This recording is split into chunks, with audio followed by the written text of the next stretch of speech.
game number 3. This might just be the last game if Blacklist International wins, but if Nxpe wins, we're going to game 4. Smart Picks and Bans is, of course, brought to you by Smart. Experience the power of Smart 5G in over 4,900 sites nationwide. Switch now to experience the difference. Visit smart.com.ph/MNP to learn more. Hashtag muling lumakad matatag and hashtag Sibol powered by Smart ang ating official hashtags para sa Sibol 2022 National Team Selection. Estes at Valentina muli ang ating first bans of game number 3. Di ako masusurpresa kung parehas lang ang mga bans makita natin. Siguro mga konting adjustment lang on the side of Nxpe Evos in terms of what they are willing to ban out. Baka magpapalusot sila ng isang hero dito ni Oh My Venus. If not, they can still go for the Estes, Rafaela, Matilda, then palitan na lang nila yung order of ano yung pwede nila piliin. Maybe they won't first pick the Lolita, baka iba yung pwede i-prioritize ng Nxpe Evos. And the Lolita was definitely a good pick for Nxpe Evos, but I feel like they did not expect that big pick coming in from Blacklist International after even banning out a lot of the heroes coming in from the kit or the hero pool rather of John Mar Villaluna or Oh My Venus. Tingnan natin kung ano nga ba ang third ban ng Nxpe Evos dito, kung tama nga ba ang iyong hinala na magpapalusot sila ng isang hero para yun na lang ang gamitin, because Matilda still open. Matilda ang kanilang third ban ng game number 2. Just waiting on the ban here. I think pinapag-isipan ng Nxpe Evos na, okay, what if Estes and Rafaela is enough? We can open the Matilda, just ban out something else. Baka tanggalin nila Paquito or pick up the Paquito first off. But they decide to respect the Phobius na nilaro ni Dominic kanina. Hirapan doon si Renje in that matchup with Chauvis sa Phobius, and of course, the response then of Dominic sa mga skirmishes at teamfights ang nangyari sa mapa. Yeah, definitely. And now that they took out the Phobius, nakaamoy ang Blacklist International. Most likely Donut will be playing that 1-1. And we have seen 1-1 respect bans talagang ginagawa yan against Donut, against Nxpe. And expect na nila siguro ito ng Nxpe Evos. And alam naman natin na hindi lang naman 1-1 ang kayang laruin ng gold laner ng Nxpe Evos. Pero indeed, this is a comfort pick para sa side ng Nxpe and a great ban for the side of Blacklist International. Now, Nxpe Evos, they have the priority pick once again. They could take the Lolita once more if they want to. Pwede rin naman nilang kunin ang Sicilian agad ni Yeli Hayes. Marami silang option para sa ating first pick. Yep. Pwede rin sila mag-first pick glue kung gusto nila. Hindi pa sila nagpapakita ng glue, but binuksan nila ang Matilda dahil gusto din nila piliin bilang first pick. So, Blacklist International, bukas din para sa kanila ang Paquito if they want to run that back. They can also play the Esmeralda, which can go into the X-Plane, and of course, going up against the Matilda. Masayang buhay ng isang Esmeralda with all the shields that you'll be able to steal. But then, so many of the classic Blacklist International picks are open. You have YSS available. Edith, not a classic pick, but one of the newer ones for Haji. Bukas din. You can also pick up the Paquito now. Lot of options for Blacklist International on the board. Yeah, and they could even pick up the Lolita for themselves if they don't want to reveal something new. The Eve was left open. Kanina, nung game number 2, Eve ang third ban ng ang Blacklist International. Pero ngayon na-open na sila mismo ang kukuha ng Eve para sa mid lane. At kukunin na rin nila ang Paquito na hindi naman natin alam kung mapupunta pa sa kamay ni Dominic o mapupunta sa kamay ni Wise. Both of them can play the Paquito really well. So this is still a flex pick. And then tinitignan ko dito for Nxpe Evos if they're willing to pick up either the Yuzong or the Ruby. If they want to secure their gold laner now, they can actually pick up the Brody. Other than the 1-1, yun pa yung isang pick na nakita natin nilaro ni Mario Stan. Again, that is Donut. So those are the options I'm seeing available for them. If ever they can flex the Matilda, hindi nila kailangan igawin yung position 5. They can make it a position 4. They can make it a Ruby tank. And they do pick up the Yuzong. Let's see what the other pick will be. Abangan natin. Mukhang Sicilian. kukunin na nga nila ang Sicilian ni Eli Hayes o ni Mr. Bataanon in the mid lane.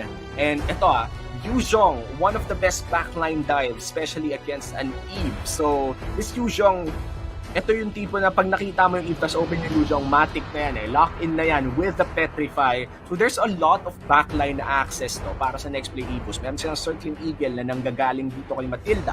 At meron din silang Black Dragon form and the Furious Dive as well from the Yuzhong. So kailangan mag-ingat ang positioning ng Eve ng Blacklist International. Let's see kung ano ang kanilang magiging final pick for the first picking phase, no? They already have the Pakito, they have an Eve. Di na ako magtataka if they get a Ruby as well. But sabi nila, mamaya na yon, sapak pang sapak. May Aldous na tayo, may Pakito na rin. Daming suntok dito para sa Blacklist International. I think Nxpe are gonna have their eyes set on banning out the Ruby. Ruby makes sense as their position 5 here para mapares mo sa Eve. But in the event na baka si Haji maglalaro ng Eve na to, then iba yung magiging roamer ng Blacklist International. Unless, of course, they can always flex. That's one thing that you have to consider going up against Blacklist. Silikimam and John Marvili Luna can flex things around, change things up. But Blacklist still respecting the possibility of a Lilia getting picked. Pwede din nila ilagay yung Lilia sa gold lane. With the Matilda and Sicilian on board, yes, Lilia gold lane could have been a possibility and could have been problematic for Blacklist International. Of course, with the two main melee heroes that they have.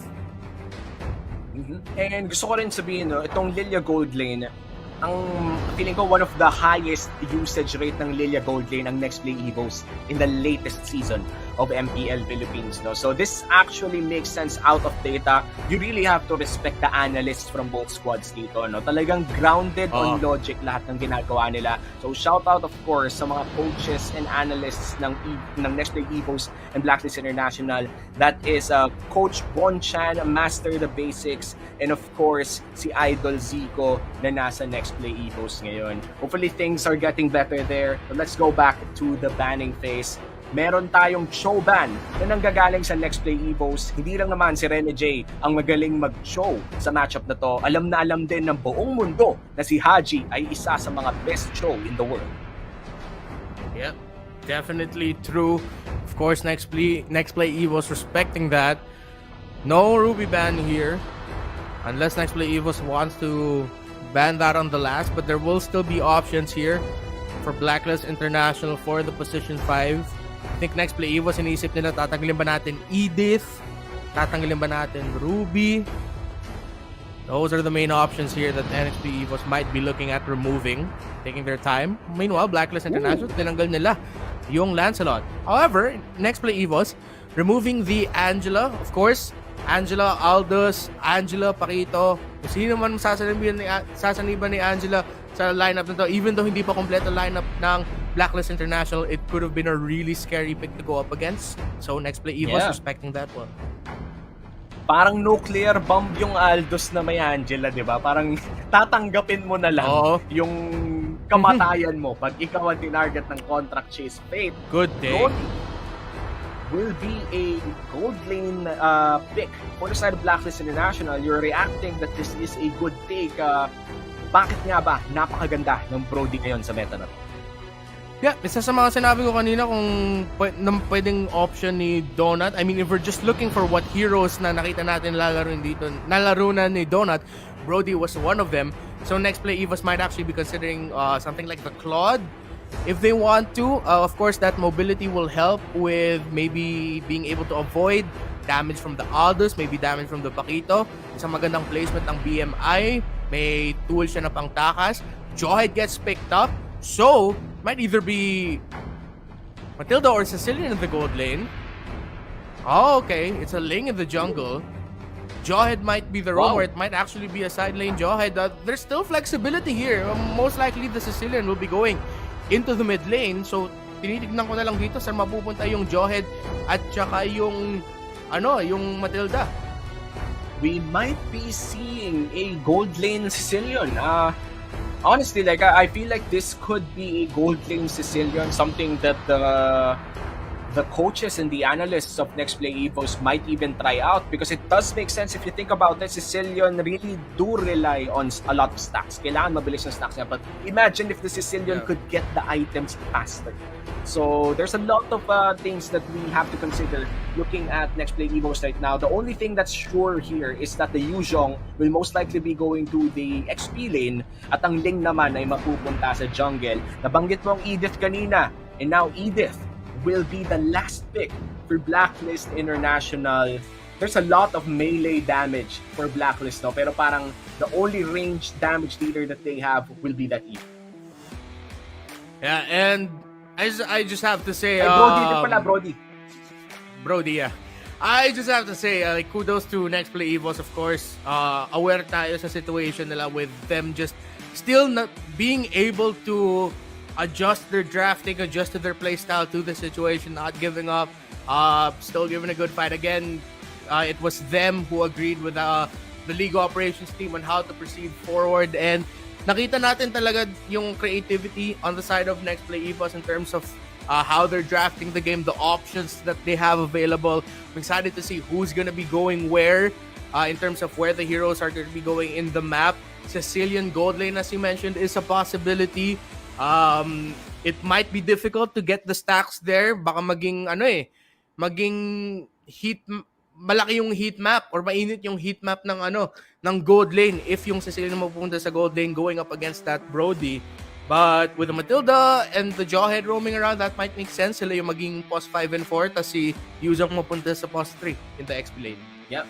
Let's see kung saan nga ba mapupunta ang ating mga manlalaro at sa pagpasok natin sa Land of Dawn for game number 3 of Nxpe versus Blacklist International. We're heading on to a slight pause here, but are we seeing? Nakita mo ba yon? Nasilip mo ba? H2. What? On the lane. Whoa! What? Yeah. What? Really? Hindi ko nakita. Ako nasilip I missed it. He back? H2. Back in the lane. Just like that? Just like that. Whoa. So, this is good news, of course. We have a match once again, the full roster of Nxpe versus Blacklist International. Ito yung inaabangan ng fans. Gumising yung maaga ang mga fans para sa ganitong klaseng matchup. Hopefully, everything is resolved, no? Hopefully, everything is fine and wala na tayong mga nararamdaman na mali sa bootcamp and other stuff like that. Man, this is game. Feeling ko nga game number 1 to eh. Para sa akin, this is game number 1. But of course, we have to count the wins of Blacklist International already. They dominated game number 2.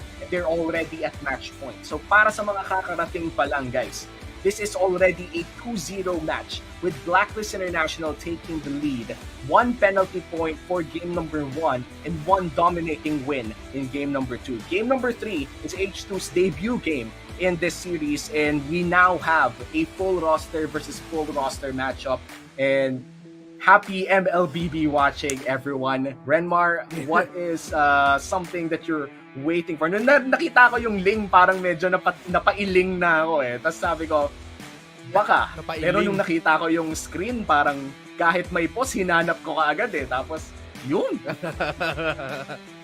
If that's the case, well, kung matagal, like just in any sports scenes, even though like I'm not a Boston Celtics fan, you cannot forget those moments where Larry Bird was taken out of the game, brought back just in time. Paul Pierce back in 2008 or 2009, taken out of the middle of the game, came back just in time, and parang moral booster yun na makita mo yung isang player mo na baka hindi nakapaglaro or for some reason had to stop playing and then coming back. It could be a really big morale boost para sa Nxpe Evos and sigurado para sa Nxpe Evos fans. I'm sure though that H2, hopefully na if he is really playing in this one, which I'm sure he is, if pag nakita mo talaga yung pangalan niya, like of course that's H2, then hopefully he's not forcing himself, and of course he's just looking out for his health. Of course, I'm sure the fans of Nxpe Evos are hoping for a an H2 like at the top of his form and in good health. Hopefully that is what we're gonna get, and I'm excited to see the start of this matchup, man. It's good to see. It's good to see. Good to see. Blacklist International, of course, feeling ko masaya din yung agents because nobody really wants a win against a compromised team. And alam natin ang Blacklist International, they have nothing to prove. They are world champions. But they do not want to parang get wins na parang may masasabi pa yung mga ibang tao na kasi wala si ganito, kasi may ganito, ganyan. And right now, this is a fair match between, not that the other ones are unfair of course, but this is like the main rosters of both Nxpe and Blacklist International, and I can't help but to hype this up and be happy about it, considering that this is the match na talagang inaabangan natin na mangyari, na full roster, both squads. So we're just waiting for the pause to be resolved. Nag-aayos lang sila ng mga devices nila sa bootcamp nila, and hopefully this game will be explosive considering na game number 3 na one more win for Blacklist International and they will continue in the winners bracket. So para sa mga Nxpe fans dyan na medyo kinakabahan na kahit matalo po sila sa game number 3, syempre para sa inyo wag naman sana, may losers bracket pa po tayo guys. So pwede pang bumawi sa losers bracket ang mga favorite teams nyo if they're coming from the winners bracket. Meron po tayong second lives kapag sa winners bracket ka natalo. Yeah. Any chance for nakita mo ba kung ano yung final lane configurations? Like, were you able to see the Sicilian was going to the gold lane or not? Kasi hindi ko nakita yung actually, nag-quick sweep lang ako ng player names. Nakita ko yung pangalan, tapos biglang bumalik na sa atin yung graphic. Yung hinanap mo lang talaga sa H2 ba yun? Sa H2 yung mag-link? Sa H2 ba yun? Ginanong ko lang yun. Kasi may link, men. Pag may nakita kang link sa Nxpe, parang ang hirap namang hindi isipin na si H2 yung gagamit ng link na yun, di ba? We already know that. But you know what? Let's see it for ourselves once again as we enter game number 3 between Nxpe and Blacklist International. Let's go to the land of Dawn. It is indeed H2 on that lane and Donut on a gold lane, Sicilian. Man, you know what? Whatever happened, sobrang masaya lang to na makita na kahit may pinagdaanan, may dinadaanan, na susubukan mo talaga lahat, ibigay lahat sa para sa team mo.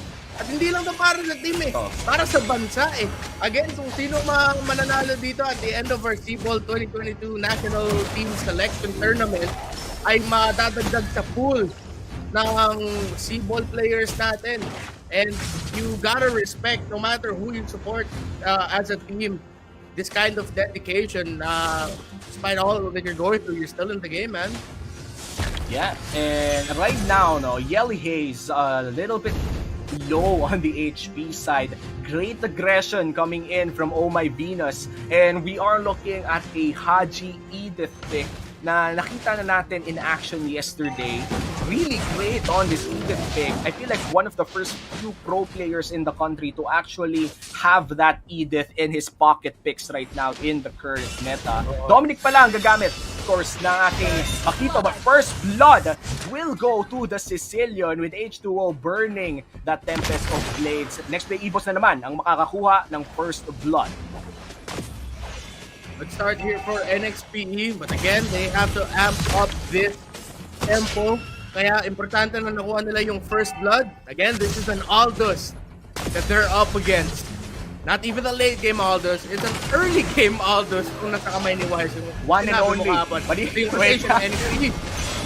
Yeah, Blacklist looking to end this turtle, pero pressure pabalik dito sa Nxpe. Retry battle, masesecure ni Wise. Nice ultimate coming in kay Venus. Apple Pisha with the guiding wind. Walang mamamatay in that fight, but the turtle will be going to the hands of Blacklist International. What is the game so far? Close game. Donut, 2 minutes and 40 seconds in, already has that Clock of Destiny. It's a really, really fast build para sa COD.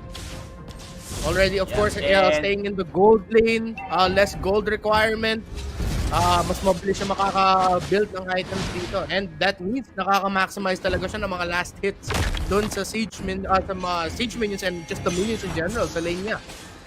Yeah, and it is very, let's say, the Bat's impact is very useful in terms of last hitting, no? Pero Cadenza overextending near the gold lane. Di na nga tumingin si Brody, pre. Fade away na lang si Owl. Fade away basic attack from the Brody. Now, Even ball game. Pero malapit pa rin ang goal. Blacklist International since nakuha nila yung unang turtle of the game. Of course, they'll have the slight lead. Ureshi versus Dominic here in the Nxpe lane. Yep, Ureshi regening a little bit of damage there. And that's just the power range job. But this is a 2v4. Parating na rin si Venus. Here comes the contact Nxpe. Haji, boy pa rin. The slow. Ultimate coming in. Real world manipulation. H2O. Masasa pa ni Del Rosario. And that is just 2 kills from the hands. Blacklist International. Mukhang kukuha pa sila ng plating dito sa gold lane. A quick and punishing rotation and response from Blacklist International. Good attempt by Nxpe Evos to get more kills there.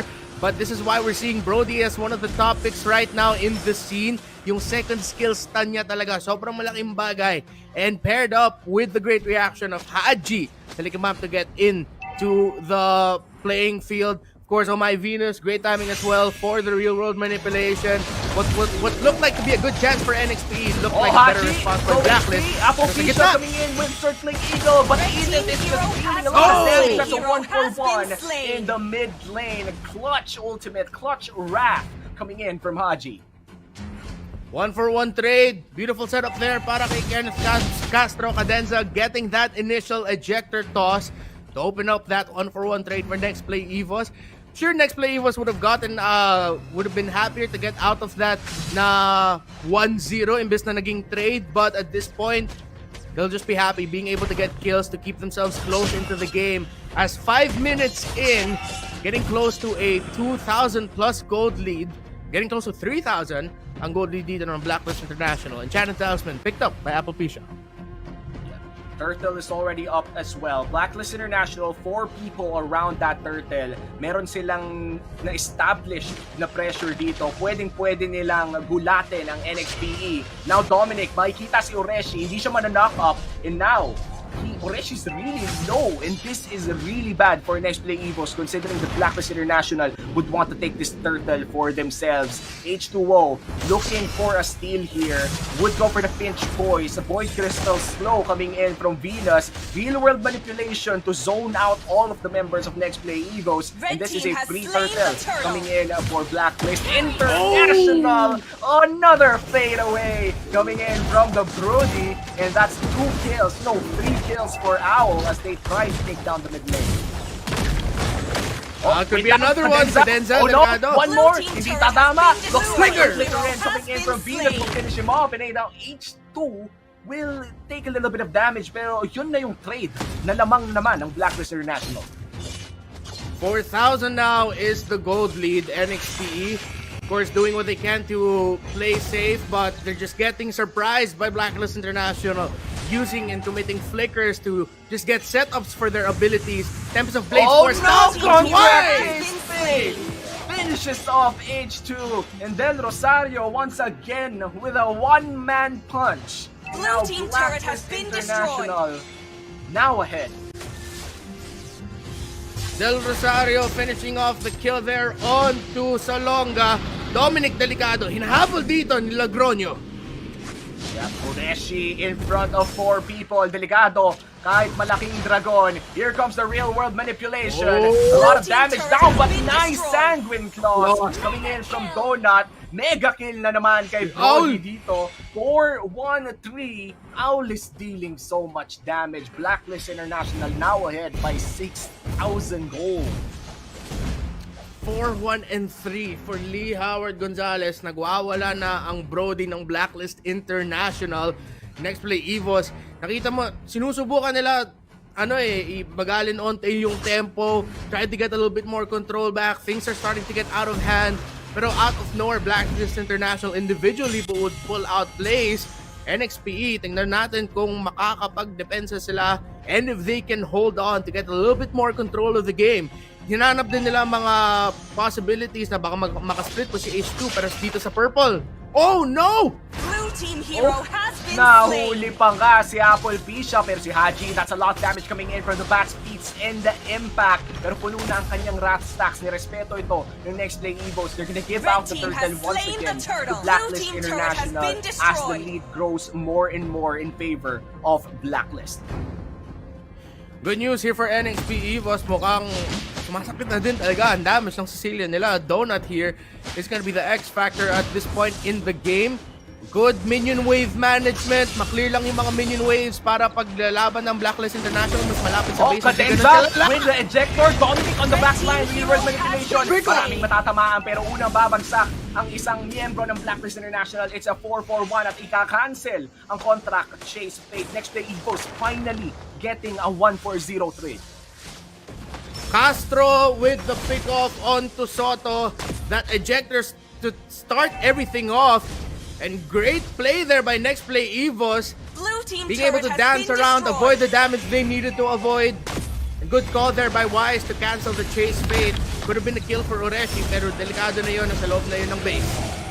Cadenza going in for the conceal play, no? Pero medyo na-telegraph agad ng Blacklist International. Now topside H2 going for the split push. Considering na wala pa pala silang Torre na nakukuha, this is really bad for Nxpe Evos. They need to make sure that they alleviate some map pressure by taking turrets. Owl with the Hunter Strike now. Uy! Blacklist International, concealed play by Haji, pero nakita ng Nxpe Evos.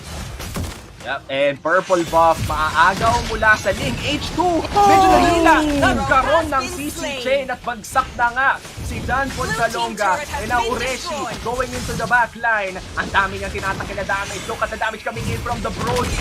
Torn apart memory, nagamit na. Pero si Bata Anon, ang sunod ng Blacklist International. And now 2 people are down for Nxpe Evos. Blacklist, they're looking to push mid lane. Haji goes in with the knock-up combo. Donut delikado at hindi siya makakagante ng return kill even with the Bat's impact landing. Cadenza naghahanap ng play pero wala na siyang damage leader na kasama. Doors sisimulan ng Blacklist International at mukhang makukuha ng lead. Red team has slain the Great Lord. positioning and timing for Haji. Back-to-back great crowd control pick-offs. Yung dun sa may purple buff ni H2 kung saan niya sinubukan mag-finch poise, tumalon dun sa pader para makalapit siya, para ma-retry niya yung purple buff niya. Haji, nakabantay na, nakita niya, nag-charge up na siya. Nung stun niya, yung knock-up niya, and mid-air or just when he was about to land on the wall, natamaan. Stopping that, knocking up H2, opening up the burst damage and the crowd control chain. Ngayon, Blacklist International nasa gitna, marching with the Lord. And look at this, the damage coming in from real-world manipulation. Blue team base You turret gotta has been respect that destroyed. zone. That's one inhibitor turret down for Nxpe Evos. Mid lane already open, but nice clear Blue speed team coming in base from turret has been Nxpe, destroyed. taking down that Lord. Dalawang inhibitor turret lamang ang nakuha ng Blacklist International, pero napakalaki na po ng ating gold lead. 11,000 ang gold lead ng Blacklist International 11 minutes in, at medyo bad news yun para sa Nxpe. Ang tanging iniintay na lamang nila ay ang damage na nanggagaling kay Donut. Yeah. Now Blacklist have full control of the Nxpe Evos jungle. Alam nila gaano ka-importante ang purple buff para sa Ling ni H2. 3-man positioning. Now gonna be 4. Pero I think may nakita din si H2. Konting galaw, tignan natin. Here's the conceal play. Mula kay Haji, naghahanap ng target, na-knock up dito si H2, Tempest of Blades ginamit para makabili ng 14 oras, pero inib-turret muna ang inatake ng Blacklist International. Here comes the torn apart memory, wala siyang mapapatay na isa, pero 5 pa rin ang buhay para sa side ng Blacklist International. Ang place na atang sunod, Ureshi, napaka-low ng kanyang HP, nabalibag dito si Owl, at si Owl matatama ng certificate sa backside, shutdown, manggagaling dito, kaya pulpi siya, pero babagsak din siya with the real-world manipulation, na double kill for Del Rosario. Itatangkol dito ng Blacklist International in Game 3 goes to Blacklist International, a sweep against Nxpe Evos. Victory! And that is the series